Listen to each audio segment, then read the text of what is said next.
नमस्कार, मी गीताली विनायक मंदाकिनी. मिळून साऱ्याजणी मासिकाची मी संपादक आहे.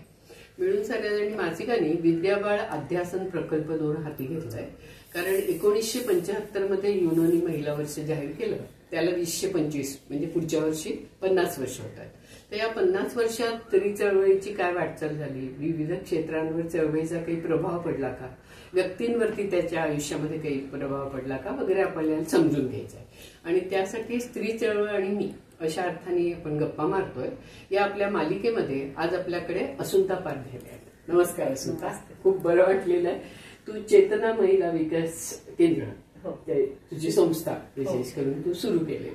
तर आता आपण असं करूया की स्त्री चळवळ पहिली तुला कशी कळली, तुझं बालपण कसं गेलं वगैरे तुझ्या विषयी आणि चळवळीविषयी अशा गप्पा मारूया. तर कधी कळली तुला पहिली स्त्री चळवळ? मी खरं 10वीत असताना मला ते कळली आणि त्याच्यामध्ये विद्याताईंचा वाटा आहे. आमच्या शाळेमध्ये एक म्हणजे कुठली शाळा? सेंट अँड्रूज हायस्कूल कॅम्पातली. ओके.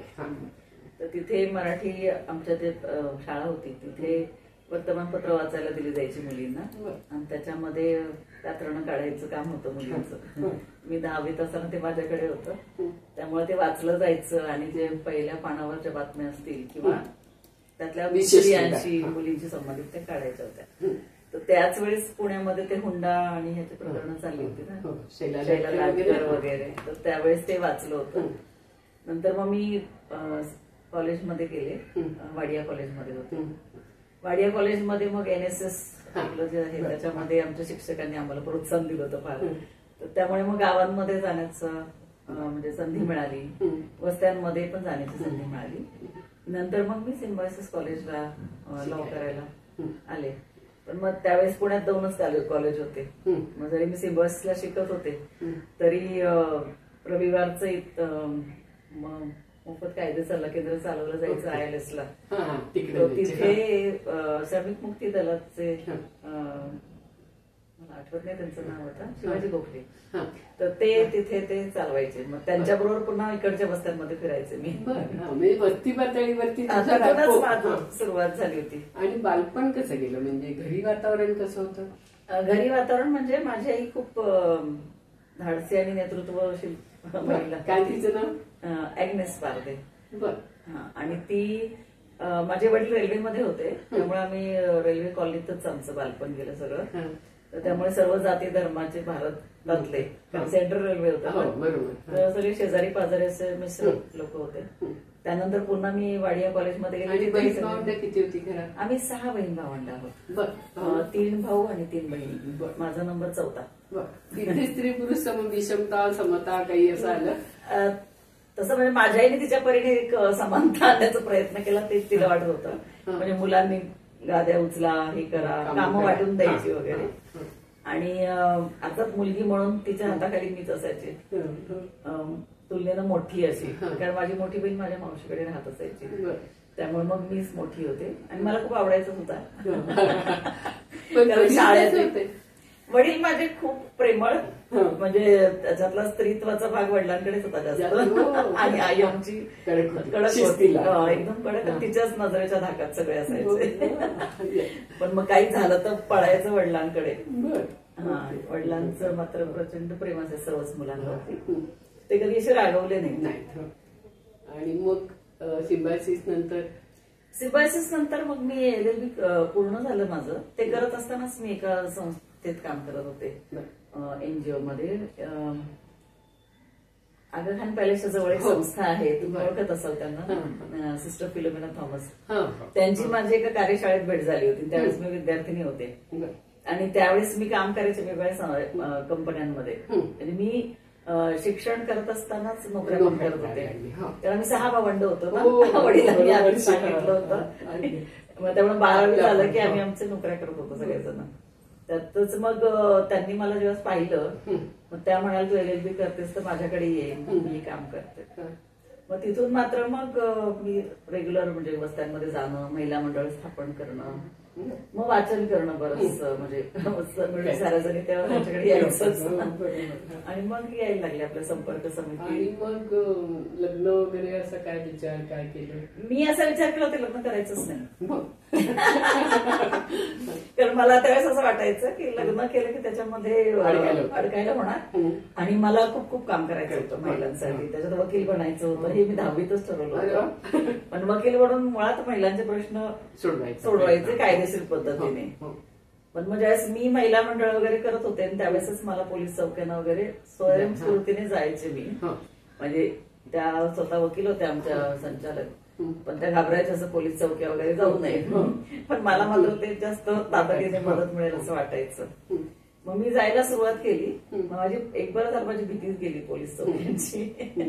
आणि नंतर मग मी वकील शिकत असल्यामुळे तेच कायदे मी महिलांना सांगायचे जाऊन, मी असं वाचलं, हे असं आहे, ते तसं आहे. तर बाया बिचाऱ्या आपल्या निरक्षर सगळ्या तशाच होत्या. पण मग मी तिथे एक पहिले जे केस म्हणजे मी करायला शिकले, तर त्याच्यात एक महिला होती, तिचं अगदी 9वा महिना गरोदर होती ती, आणि 4थ्या वेळेला तिचं गरोदर पण होतं. आणि तिला 3 मुली आधीच्याच होत्या. आणि तिच्या मुलीचं आमचं छोटंसं बालमंडळ पण असायचं. तर वस्तीतल्या एका खोलीमध्ये मी म्हणजे आमची चर्चा चालू होती, तिथं ती बाई धावत आली. आणि तिचा नवरा तिला म्हणजे लैंगिक सुखाची मागणी करत होता, आणि तो भयानकच तो माणूस तिला छळायचा होता ह्याच्यामध्ये. मग मी काय केलं की आहेतच मंडळ घेऊन आम्ही गेलो पोलीस चौकीमध्ये, तक्रार करण्याचा प्रयत्न केला. मग ते पोलीस म्हटले मी काय करू शकतो याच्यामध्ये वगैरे वगैरे. पण त्यांनी मला त्या पोलिसांनी सांगितलं, मी फार फार तर 151 मध्ये त्याला बसवून ठेवले. मग मी असा विचार केला की या बाईंना नागपूरच्या होत्या त्या, मी नागपूर शाळेतच काम करायचे, तर त्यांना पाठवून द्यावं इकडे त्यांच्या गावी. तर त्या म्हणाल्या त्या लागोपाठच बाळणपण होतं, तर 4थं बाळणपण पुन्हा माहेरी जाऊन करायचं, तर घरच्यांची पण त्याची परिस्थिती नाहीये. आता मी एक विद्यार्थिनीच, मी काही फार अशी कार्यकर्ती नव्हते. आणि मग मी त्यावेळेस काही मोबाईल वगैरे नसायचं, एकदा मी बाहेर पडलो की बाहेरच. पण मी तिथल्या तिथे काय केलं, महिलांशी चर्चा केली, आपण असं असं करूयात. आणि चौकीत तसं ठरलं, पोलिसांनी सांगितलंच होतं त्याला थांबवून ठेवणार म्हणून. पण जसं आम्ही बाहेर पडलो, आम्ही आपलं चालत, त्याच्यात एक माझी बाई झाडू मारणारी, तिच्या हातात झाडूच होता, रस्ता झाडणारी अशी तशाच वर्गातल्या बायका. तर आम्ही चाललेलो आणि हा मागवून आला, त्या पोलिसांनी त्याला सोडून दिलं. म्हणजे अशी 3:30ची वगैरे वेळ होती ना, आम्ही मग चाललो होतो आमच्या त्या खोलीकडे. तो आला आणि त्याने त्याला मागून असं खेचलं. आता तो दारू प्यायलेला होता, मी पण मजबूत मी त्याला धरलं, म्हणजे मी त्याचा म्हणजे कॉलरच पकडली. आणि मग बायका म्हणे आपण त्याला मारूच आहेत. म्हटलं नाही नाही, मी त्याला म्हटलं याला धरा परत, आणि परत पोलीस चौकीत गेलो. मग पुन्हा आम्ही पोलीस चौकीत गेलो. मग पोलिसांची चांगलं भांडण झालं, तुम्ही असं कसं केलं, तुमच्या भरोशावर मी असं ठरवलं होतं. आणि मग त्याने त्याला बसवून ठेवलं, घेतलं त्याला लॉकअप मध्येच. मग आम्ही हिला सोडवून दिलं गाडीमध्ये, ट्रेनमध्ये, बायका सोडवायला पण गेल्या, मी माझ्या घरी गेले. आणि नंतर मग बऱ्याच दिवसांनी मग ती केस आम्ही म्हणजे केलीच त्याची. तो बँकेत कामाला होता, शिपाई होता बँकेतला. मग त्याला टाकलं पोलिसांनी. म्हणजे मला तेव्हा कळलं की पोलिसांनी जर ठरवलं ते करू शकतात, आणि त्याला जेलमध्ये पाठवलं त्यांनी. मग त्याचं डिमोशन वगैरे झालं, काय काय झालं, तो सुधारला नंतर. म्हणजे हा माझा अनुभव आला त्याच्यामध्ये. पण मग नंतर मग मला हेच आवडायचं. म्हणजे थोडक्यात तू लग्न केलं नाही. मला ते कळे ना की ठरवलं होतं, म्हणजे ते पुढे नाही केलं का? नाही, अजूनपर्यंत केलंच नाही. आणि मग आता काम एकदम जोरात चालू तुझं. हा, मग नंतर तिथे मी करत असतानाच LLB पास झाले. मग पास झाल्यानंतर मला नोकरी करूनच सगळ्याची सवय होती ना. पण नंतर मला वकिली पूर्ण वेळ करायची होती खरं तर. पण मग झालं असं की वकिलीत पैसा मिळत नाही सुरुवातीच्या काळात. आजकाल जसं हे मिळतं रिटेनरशिप, तसं त्यावेळेस नव्हतं मिळत.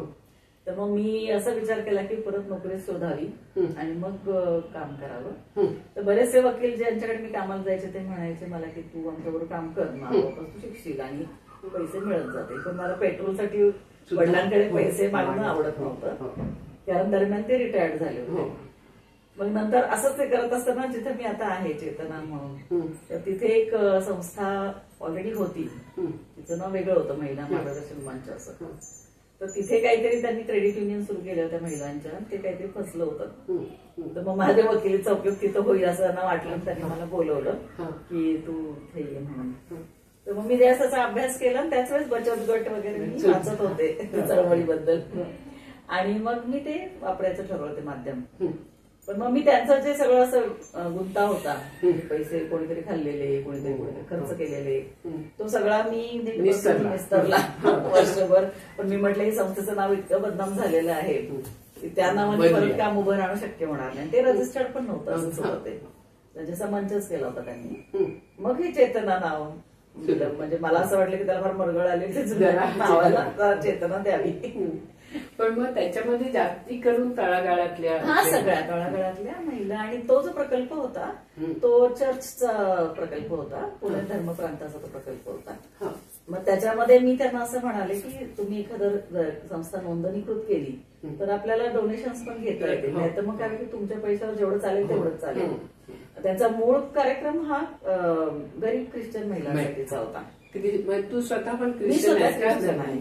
त्याच्यामुळे मग तो आम्ही ठरवला होता. पण मग मी त्यांना अशी अट घातली की हे कायमस्वरूपी ख्रिश्चन महिन्यात काम करणं शक्य नाही, कारण ते माझंच अल्पसंख्या आहे आणि त्यांना सारखं चर्चच्या आवारात आणण्यापेक्षा आपण त्यांच्या जिथे राहतात वस्त्यांमध्येच गट करायला पाहिजे. आणि मग तिथे ज्या इतर महिला आहेत म्हणजे त्याच समाविष्ट होतील सगळ्यांमध्ये. तसंच मग तो प्रकल्प पुढे गेला आणि मग आम्ही ते मिश्रच महिलांचे गट केले. पण मग अल्पसंख्य महिलांवरती मी जास्त भर दिला. मग ख्रिश्चन होत्या, मग मुस्लिम होत्या, मग दलित आणि ह्या इतर बौद्ध वगैरे होत्याच आमच्यासोबत. पण मग तसंच करत असताना पुढे जाऊन मग कोकणात गेले मी. म्हणजे 2 वर्षात. कोकणाचा अनुभव कसा? आणि मग आता तू परत पुण्यात आलीस ना? नाही, मी कोकणात जातेच दर महिन्याला. म्हणजे मी तिथे राहिले नाही म्हणताना मी म्हणते 25 वर्ष काम करते. पण तिथे जे 4-5 दिवस किंवा 7 दिवस कोकणातल्या कोकणामध्ये मी गेले खरी शिरोड्याला. त्यावेळेस वेळाघरचा संघर्ष चालू होता. ते म्हणजे पर्यटन जिल्हा झाला तो. तर तिथे एक हॉटेल बांधणार होते. त्याच्यामध्ये तिथल्या स्थानिक मच्छीमारांचा विरोध होता. आणि त्या विरोधाच्यामुळे काय झालं की ते लोक भांडत होते त्यांच्या पद्धतीने. पण मग सकाळमध्ये बातमी आली होती त्यावेळेस. तर त्या बातमीचा संदर्भ असा होता की त्या महिलांवरती पोलिसांनी समुद्रमार्गे येऊन मारहाण केली. तर ते मला एक नवीन झालेली वकील आणि ते मानवी हक्काचं उल्लंघन असं वगैरे वाटलं. आणि त्याच वेळेस मुंबईचं ह्युमन राईट लॉ नेटवर्क जे आहे त्यांच्यासोबत मी जोडले गेले होते, काम सुरूच केलं होतं. तर मी त्यांना कळवलं इथं असं झालेलं आहे. ते म्हणाले तू जाऊन ये, त्याचं काही माहिती घेऊन ये. तर मग ते तेवढं सोपं नव्हतं कारण तिथे माझं ओळखीचं कोणीच नव्हतं ना. मग गेले मी शोधत आणि आता जिथे मी काम करत होते तिथल्या चर्चच्या मदतीने तिथे पोहोचले. आणि मग त्या गावामध्ये पोहोचल्यानंतर महिला मात्र खुश झाल्या. एक तर महिला कॉम्बिनेशन, पण भाषेची अडचण होती मला तिथे, कारण तिथे बहुतेक महिला त्या कोकणी आणि मालवणी बोलणाऱ्या होत्या. पण मग मी ते सुरू केलं का, पण मग मला असं मी पुणेरी असल्यामुळे मला वाटलं तिथं संस्था असते, संघटना असते. आणि मी पोलीस चौकीत गेले तेव्हाच मी पोलिसांना म्हटले की इथे अशी एखादी संस्था संघटना नाहीये का जिथे महिलांना म्हणजे असं अत्याचार झाले तर काही कळेल. तर पोलीस म्हणले सगळं तुमचं पुण्या मुंबईकडे असतं, इथे काही नसतं. पण परोळेकर त्यांचं नाव त्यांनी घेतलं, पण त्या खूप लांब राहिल्या होत्या. म्हणजे मी जिथं होते तिथपासून त्या लांब आणि जाणंही शक्य नव्हतं, एसटीनेच जायचं ना मी. तर मग मी महिलांशी बोलताना त्यांना सांगितलं की आपण बचत गटाच्या माध्यमातून हा प्रश्न मार्गी लावायचा प्रयत्न करूयात. पण त्याच्यामध्ये मग जसं नेहमी संघर्षांचं होतं ते तसं झालं की मग इतर लोक आले. मग जो लोकांचा स्थानिक संघर्ष होता मग ते जागेकडे लक्ष जातं इतर लोकांचं. तर ते मोठं हॉटेल नाही झालं 5 स्टार, पण मग स्थानिक लोकांचंच एक कोऑपरेटिव्ह होऊन तिथे समुद्रकिनारी रिसॉर्ट झालं. पण मग नंतर मग बचत गटातून आम्ही अशी भूमिका घेतली की त्या रिसॉर्टला मिळतं जुळतं आपण काम शिकावं, कारण तिथे आर्थिक द्यावं. तर ते सगळे भात वगैरे खाणारी माणसं, म्हटलं पर्यटक काही भात खाणार नाही तिथे रोज. तो पण त्यावेळेस तो उकडा तांदूळ वगैरे. तर मग त्यामुळे मग मी महिलांना पुण्याला आणलं, त्यांना इतर पदार्थ शिकवले, म्हणजे अगदी पोळी भाजीपासून सगळं.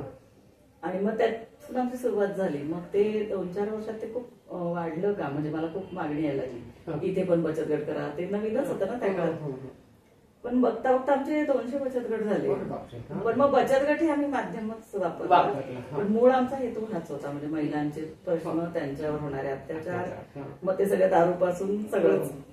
मग मुळात ख्रिश्चन महिलात काम केल्यामुळे ख्रिश्चन महिला दारू गाळायच्या गोव्याच्या शेजारीच काजू फेणी वगैरे बनवायच्या, मग त्याच्यातून त्यांना बाहेर काढायचं. मग मला असं वाटत होतं की त्यांना दारू गाळू नका असं म्हणण्यापेक्षा त्यांना पर्याय दिले पाहिजे.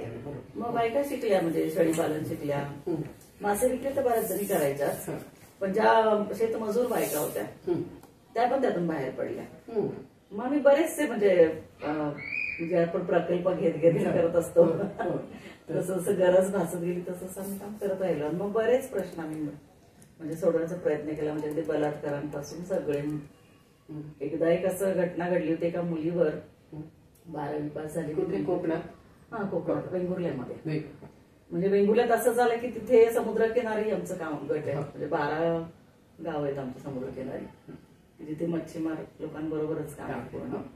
पण तिथे मी असा प्रयत्न केला की मच्छीमार पुरुषांसोबत पण काम करावं. सुरुवातीपासूनच मी हे केलं. त्यांचा एक बचत गट पण केला, पण मग पुरुषांना असं संघटितपणे दर महिन्याला ते काही त्यांना जमत नाही, पण गट चालू झाला त्यांचा. आणि नंतर मग पुरुषांच्या बरोबर आम्ही इतरही कामं करत गेलो, म्हणजे शेतीचे असतील किंवा काही असतील.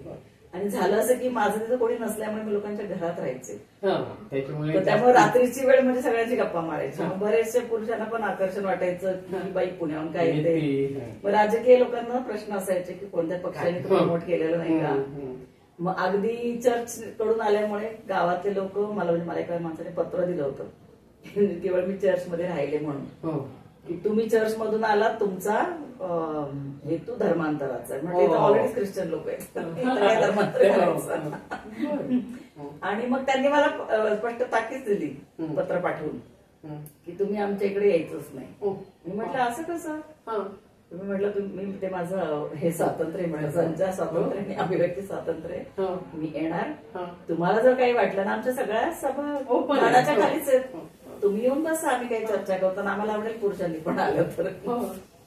आता ते काही पुढे आले नाहीत, पण मग हे सुरुवातीला हे झालं.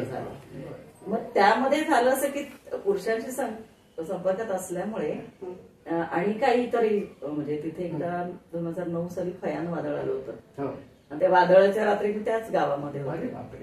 तर ते वादळ म्हणजे ते सगळ्या होड्या अशा मोडल्या त्या वादळाच्या ह्याच्यामध्ये वगैरे.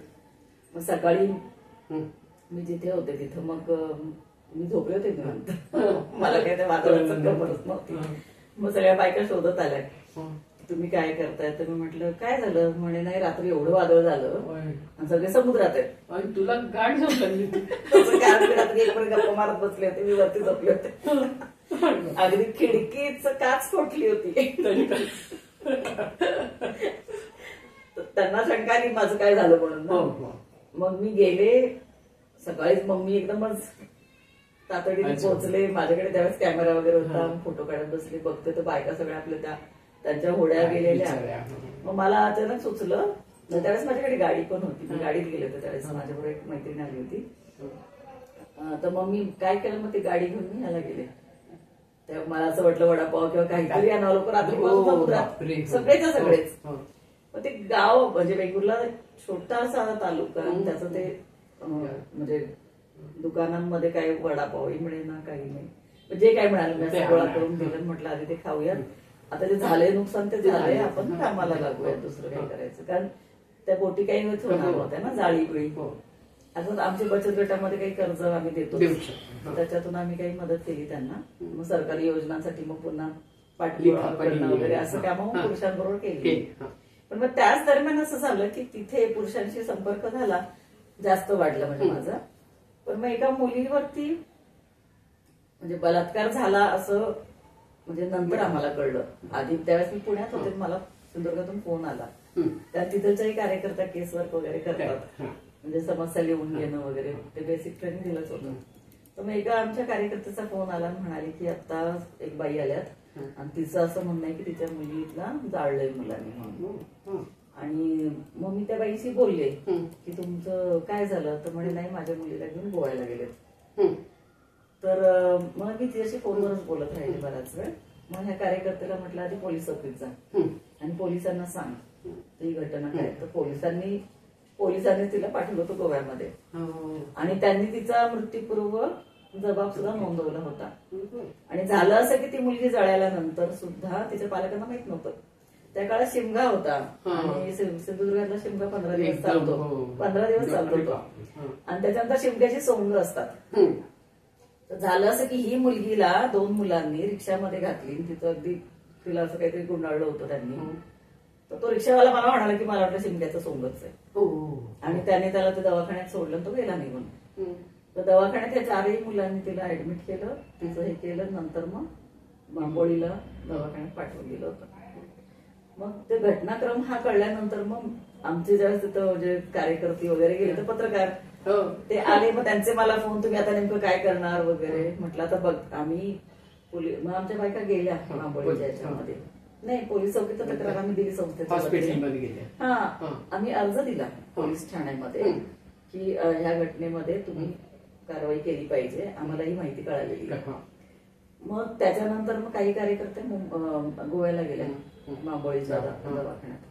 मग तिथे दवाखान्यामध्ये मुलगी ती अत्यवस्थ होती, भाजली होती पूर्ण ती ना. मग तिथे मग आमच्या काही कार्यकर्ते गावात जाऊन माहिती घेत होत्या. काही जण तिथं थांबल्या. मग तिची आजी तिथे होती त्या मुलीसोबत.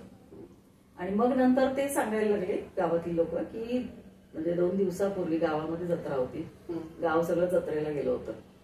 आणि त्यावेळेस ही मुलगी मुंबई, ती काम गोव्याला करायची. म्हणजे कोकणामध्ये अशी पद्धत आहे, बऱ्याचदा मुली बाहेर कामाला जातात. पण ही मुलगी बसमध्ये बसली होती, एसटीत बसली गोव्याला जाण्याच्या. मी सगळ्यांच्याच मुलाखतीत घ्यायला लावल्या होत्या. एसटी ड्रायव्हर म्हणाल ती बसली, पण ती रात्रीच्या एसटीने परत आली होती. मग त्यावेळेस गावातलं कोणी नव्हतं, पण एक घर जे रिकामं होतं ज्याचं कुलूप यांच्याकडे होत्या मुलांकडे, ते त्यांनी उघडलं. तिला तिथे नेलं. मग ते तिच्या ओळखीचेच असावे. तर त्यामुळे मग ती स्वयंपाक वगैरे केला, सगळे जेवले वगैरे. आणि नंतर काय झालं असावं ते माहित नाही, तो पण मला कळलं नव्हतं. आणि मग त्यांनी तिला पेटवलं सकाळी पहाटे.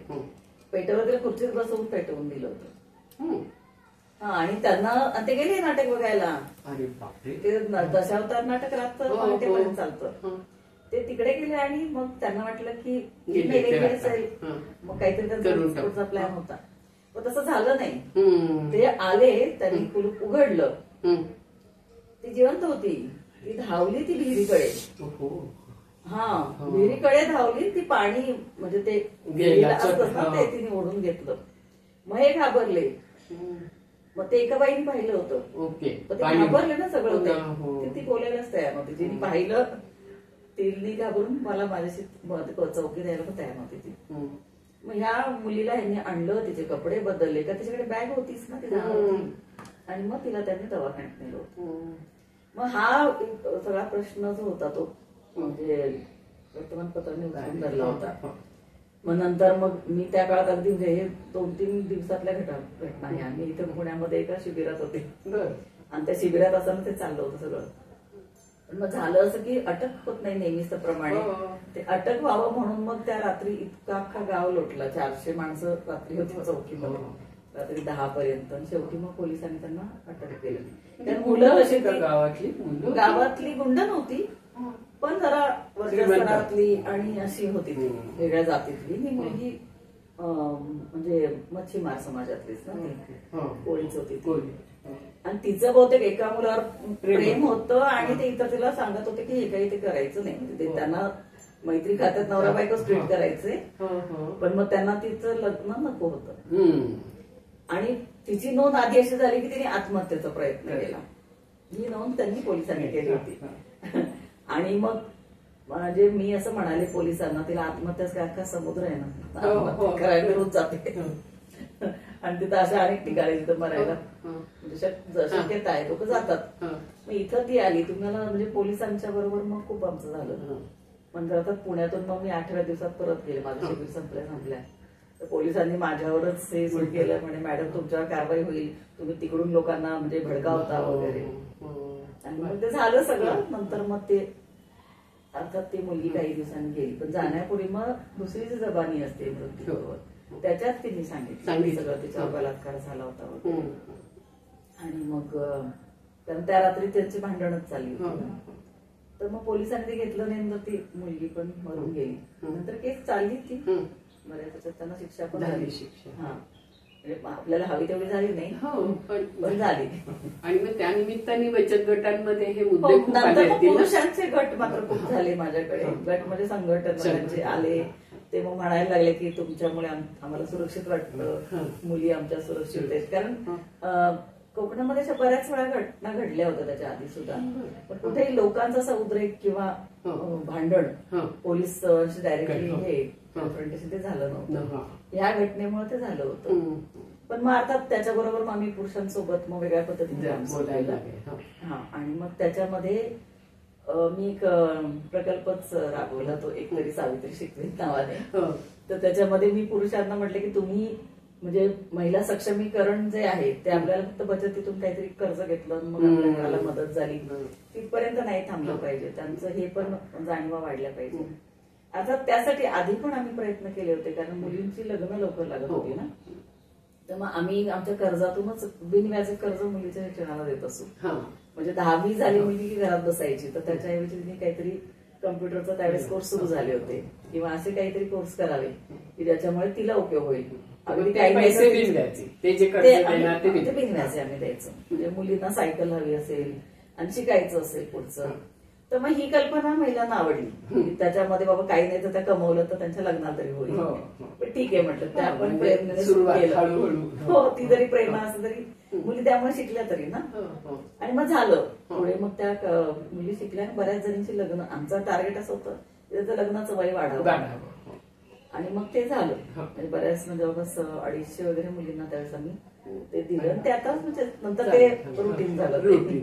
आता म्हणजे तू किती वर्ष साधारण काम करते? आता यावर्षी आम्हाला 25 वर्ष होतात. अरे वा, चेतनाला म्हणजे तिथंच जास्त काम तुझं. ओके, तर तुला या 25 वर्षामध्ये फरक जाणवतोय का महिलांच्या एम्पॉवरमेंटचा म्हण, पुरुषांबरोबरच्या सहजीवनामध्ये म्हण? तो खूप जाणवतो. म्हणजे पहिल्या टप्प्यामध्ये तर तो आम्ही पुरुषांना महिलांना शिकवा म्हणून असं 47 महिला आम्ही शिकवायला त्यांना म्हणजे पुरुषांना सांगितलं. आणि त्यांना महात्मा फुलेंच्या आदर्श मानून त्यांचा सत्कार वगैरे केला होता. आणि नंतर तर मुली आता शिकतात बऱ्याचशा. महिला त्याच्या पुढचा जो बॅच आहे त्यात फार जरी नाही, म्हणजे कारण 3 वर्ष शिकायला लागतं तर ते त्याच्यामध्ये त्या तयार नाही झाल्या. पण मुली मात्र जास्त शिकल्या पुढे. आणि त्यांच्या लग्नांच्या वेळेस महिलांची भूमिका बदलली. म्हणजे आम्ही काय केलं होतं सुरुवातीलाच, वेगवेगळ्या जातीचे गट केले गावांमध्ये. जातवार कारण गावात तसंच वाडाच असतो ना एका जातीचा. पण मग त्यांचं आमच्या महासंघ आणि याच्या सभांमधून म्हणजे इंटरमिक्सिंग व्हायचं. मग सामाजिक सलोखा आम्ही त्याच्यात करायचो. म्हणजे 2002च्या दंग्यानंतर आम्ही सामाजिक सलोख्याचं काम जास्त घेतलं होतं. पण शहरामध्ये विभागणी धर्मानुसार असते. म्हणजे धर्म असतात, म्हणजे रस्त्यांमध्ये दिसतात विशिष्ट पॉकेट्समध्ये. गावांमध्ये पण असतं, पण जास्त मोठा समाज जो आहे त्याच्यामध्ये जाती व्यवस्था असते. तर आम्ही ज्यावेळेस बायकांची चर्चा केली तर त्या जातीचेच प्रश्न मांडायचे त्याच्यामध्ये. आणि मग त्याच्यावरती आम्ही खूप चर्चा केली. मग जात हा अडसर कसा आहे, म्हणजे जर धर्म एक असेल तर मग जातीमध्ये आपण विभागून लग्नही करत नाहीत वगैरे. मग त्याच्यानंतर मिक्स मॅरेजचं प्रमाण आमच्याकडे सुरू झालं. इनफॅक्ट बायकांची अजूनही मागणी आहे की तुम्ही काय ते हे चालवायला पाहिजे, वधूवर सूचन की ज्याच्यामध्ये मिश्र विवाह होते. कारण मग आम्ही कसं जाणार मुलगी मागायला. आजही पारंपरिक लग्नाच्या पद्धतीमध्ये लग्न, कारण आम्ही दारात कसं ना त्यांच्या मागायला मुलगी, कारण ते प्रेमविवाह नसतात सगळेच ना. प्रेमविवाह तर मान्यता दिलीच महिलांनी मॅरेज मध्ये. अगदी बायका आता आनंदाने सांगतात की आमच्याकडे आंतरधर्मीय पण लग्न झालं.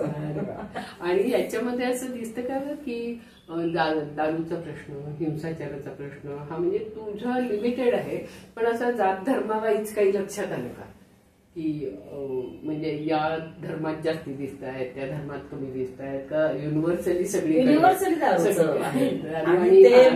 स्त्रियांना म्हणजे स्त्रिया सक्षम झाल्यावरचा हा एक मोठा जास्त मोठा प्रश्न झाला की पूर्वी म्हणजे पुरुष डायरेक्टली मारायचा किंवा डायरेक्टली हे करायचा. पण आपल्या म्हणजे आमचा एक असं लौकिक झाला एकदम मारी चेतना गेली तर नवरा मारणार नाही. पुण्यात पण तो आहे अजूनही. कारण एक तर माझी वकिली हा पण त्याच्या मागचा लोक त्यांना माहिती की ते जाणार तिकडे काहीतरी कारवाई होईल. खूप आम्ही काही केसेस केल्या नाही, पण एखाद्या दुसऱ्या केसेस मध्येच त्यांनी एक धडा शिकतात. हिंसाचाराच्या केसेस केल्या, ऑर्डर घेऊन गावात महिलांना परत घरात पाठवलं. तर त्यामुळे कसा एक संदेश गेला गावामध्ये. त्यामुळे तो लोक करत नाही तसं. पण मग होतं असं की शाब्दिक छळ, शिव्या देणं, मानसिक आणि घाणेरड्या शिव्या देणं तो जास्त वाढला. किंवा आता या सोशल मीडिया आणि या याच्यातून जास्ती ते जास्त आहे. आणि तो तुम्ही किती वापरता तुमच्या कामामध्ये, की म्हणजे व्हॉट्सअप ग्रुप असणार? व्हॉट्सअप ग्रुप आहेत आणि तिथपत सगळ्या बायका हँडल करू शकतात, विशेषतः कोरोनामध्ये. बरं. कारण कोरोनामध्ये मलाही जाणं जमलं नाही तिकडे ना, तर त्यावेळेस आम्ही सगळं कोरोनाचं ट्रेनिंगच त्याच्यात घेतलं. आणि त्यानंतर काही महिलांकडे अँड्रॉइड फोन आले मुलांच्या शिक्षणासाठी. आणि तुला आता पुढे काय दिसतंय तुझ्या कामाचं, आणि अजून तुला काही वेगळं सांगायचं असलं तर? मला खरं तरुण मुलींच्या चळवळीची जास्त अपेक्षा आहे. ज्या आता सुशिक्षित मुली आहेत ना, तर मला असं जाणवतं की एका टप्प्यावरती पुन्हा महिला शहरातल्या किंवा ग्रामीण सुद्धा त्या विक्टिमायझेशन कडे जातात भावनिक दृष्ट्या. म्हणजे मुली आर्थिकदृष्ट्या सक्षम होतात, शैक्षणिक होतात. म्हणजे आता वाटेतच एक फोन आला मला 10 वर्ष लिव्ह इन रिलेशनशिप, आणि नंतर मग ती कुठे गावाला गेली, मैत्री गावात घरातल्या लोकांबरोबर, तर त्यांनी लग्न लावून टाकतो स्वतःच. त्यामुळे म्हणजे आंतरजातीय रिलेशनशिप. मग त्याचा तर फोनवर पत्रकार मला सांगत होता, ऐका तुम्ही तो काय सांगते, मी वेगळ्याच विचारत होते. म्हटलं ठीक आहे. पण मग आता 10 वर्ष रिलेशनशिप राहिल्यानंतर हा तिला बसलेला धक्का, आणि मग आता तिची वणवण सुरू झालेली. पोलिसांच्या करामतीमुळे ती केस सासवडला नोंदवली मुलगीला तेरोड्यामध्ये. ते असे जे गुंते असतात ना, त्या म्हणजे जी एक पिढी आहे ही आयटी वाली किंवा ह्याच्यातली पिढी, त्यांना चळवळचं महत्व कळत नाही, महिलांचे हक्क त्यांना कळत नाही. ते नंतर गुगल सर्च करतात माझ्या हक्क काय. पण त्यांना असं वाटत नाही की संघटनेशी जोडलं जावं, बोलायला पाहिजे आपण. पण मग मी आता बऱ्याच आयटी कंपन्यात पण जाते ना, म्हणजे सेक्शुअल हॅरॅसमेंट कमिटीमध्ये. पण तिथं ते सेक्शुअल हॅरॅसमेंट बरोबर त्यांचे मग हे पण प्रश्न येतात की किती त्यांचा जोडीदार त्यांच्यावर हिंसा करत असतो, त्याच्याबद्दल त्या मूक संमती देत नाही. घरात मूक संमती देतात, त्या बोलत नाहीत, कंपनी पण बोलत नाहीत. आणि उलट त्या विक्टिम असतानाच ते काम करत असतात. आणि त्यांना हे वाटतं का की आपण जर सांगितलं तर आपली जी आत्ताची सगळी नोकरी आहे म्हणून किंवा लग्न मोडेल, लग्न मोडण्याची भीती अजून आहेच. खूप भीती आहे त्यांना.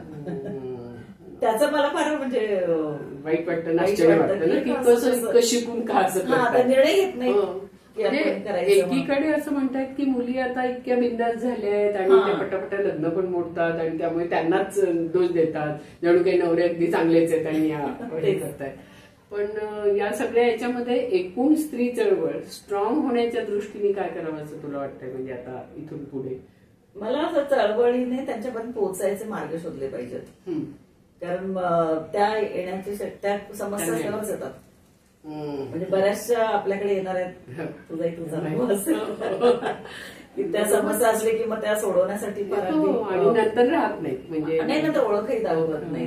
म्हणजे आपल्याला वाटतं की ही हिच्याकडून हिची केस स्टडी ऐकून दुसरं कोणीतरी उभं राहील किंवा या संघटित होतील, तर त्याला म्हणजे ती जो एक सामाजिक हे आहे ना बंधनं, आणि ती सर्वच म्हणजे पुण्यासारख्या शहरात सगळ्या मिश्र संस्कृतीचे लोक राहतात. म्हणजे अख्खा भारत इथे आहे आता आयटी कंपनीमुळे. तर त्याच्यात दिसतं मला की म्हणजे अगदी 2-2, 4-4 लाख उत्पन्न असलेल्या महिला सुद्धा त्या पातळीवर तिथेच होतात. मग त्या मानाने ग्रामीण किंवा वस्तीतल्या राहतात. म्हणजे आत्ताच गेल्या आठवड्यात एक म्हणजे अमेरिकेतून आलेली महिला पंजाबी आहे, मग तिचं माहेर राजस्थान, सासर नागपूर, आणि तिथून ती अमेरिका. तर त्या नवऱ्याने त्या मुलीला म्हणजे हे करण्यासाठी, म्हणजे त्याची मुलगीचा ताबा मिळवण्यासाठी तिला अमेरिकेतून अगदी नेसत्या वस्त्रांशी घेऊन आला, काहीतरी झालंय चल घरी म्हणून असा. आणि आल्यानंतर तिला इथे हकलवून दिलं.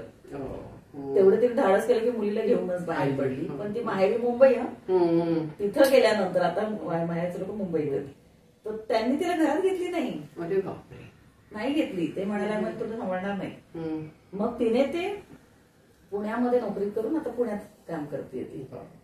पण तिच्यावरती त्या नवऱ्याने अमेरिकेत केस केली, इथून जाऊन तिकडे केस केली किडनॅपिंगची. मुलीला किडनॅप केलं. आणि ते चालू आहे. हो. म्हणजे तो एक आणखी म्हणजे वेगळं. या शिकलेल्या मुलींचं स्वप्न जे असतं हम्म. किंवा त्यांच्या पालकांचं स्वप्न असतं की यांना परदेशात लग्न करून पाठवावं वगैरे, हम्म. तर तिथेही पुन्हा त्या व्यक्ती होतात. आणि ती मला ते सांगत होती, म्हणजे प्रत्येक गुरुद्वाराच्या बाहेर अनेक महिला अशा असतात. अशा आहेत म्हणाली ती. हम्म. मग म्हटलं गुरुद्वाराचं काही चालवत नाही का करत नाही. एखादं? हो. तर ती म्हटली नाही, ते चालवतात पण ते तोंड देखलंच काम करतात, कारण याच्यामध्ये रिस्क असते फार. हा. तर मला चळवळीमध्ये तेच वाटतं की जोखीम घेणाऱ्या संघटना, हम्म. त्याच्यासाठी जो म्हणजे पाठपुरावा करायचं एक म्हणजे फार चिकाटी 24 लागते. तास नाही फार. मगाशी हा. एकदा आम्ही बोलत होतो की पूर्ण वेळ कार्यकर्ता पाहिजे जो आता आणि ते पूर्ण वेळ थकणारं नाही. काम आहे. म्हणजे आता हो. मी सरकारबरोबर काम करते, तर वन स्टॉप सेंटर ते हो. सुरू झालेलं आहे. मग त्याच्या वेळेस मी त्याच्यात एक अशी अट केली होती की बाबा किमान 10 वर्षाचा अनुभव असलेली संघटना ते द्यावं. हो. निदान. निदान म्हणजे हो, हो. त्यांना काहीतरी तेवढी असते. चिकाटी हो. असते त्या हो, कार्यकर्त्यांमध्ये. हो. पण शेवटी एक केस इथल्या संस्थेला त्यांनी दिलं हम्म. करायला. हम्म. आणि नंतर मग तिथे येणाऱ्या आता ते पुन्हा सरकारकडे चालत. पण मग ते पुन्हा जी सरकारी उदासीनता जी दिसते, म्हणजे कलेक्टरच्या पातळीवर ते समिती आहे, त्या समितीत पण मी बरेच वर्ष होते आहे. आता काही स्थिती माहित नाही. पण त्या समितीत पुन्हा तसंच होतं की तिथे रिपोर्ट कार्ड सारखं वाचलं जातं. कलेक्टरच्या ऐवजी निवासी कलेक्टर म्हणून बसलेले असतात. मग ते आले की 10 मिनिटं सगळं गुंडाळायचं निघायचं. तर ते म्हणजे उदासीनता फक्त चळवळींचीच नाहीये, एकूण सर्व व्यवस्थेत तर आहेच. आणि व्यवस्था तर खरं नाही, म्हणजे संरक्षण अधिकारी असावेत म्हणून हो. अगदी PIL केली, हा. सगळं झालं. पण आता अधिकारी पूर्ण वेळेत. हो, पण ते टिक मार्क वाले आहेत. म्हणजे त्यांचं मन नाही त्याच्यामध्ये. तर त्यांना मला तर चळवळीचाच दबाव असला तर ते होईल. तर तू काय तयार करशील तर आहे, नाही तर काय खरं दिसत नाही. आणि इतके वर्ष तू काम करून सुद्धा इतकी छान हसतेय, सुद्धा नाहीये, हे बघून खूप छान वाटतंय.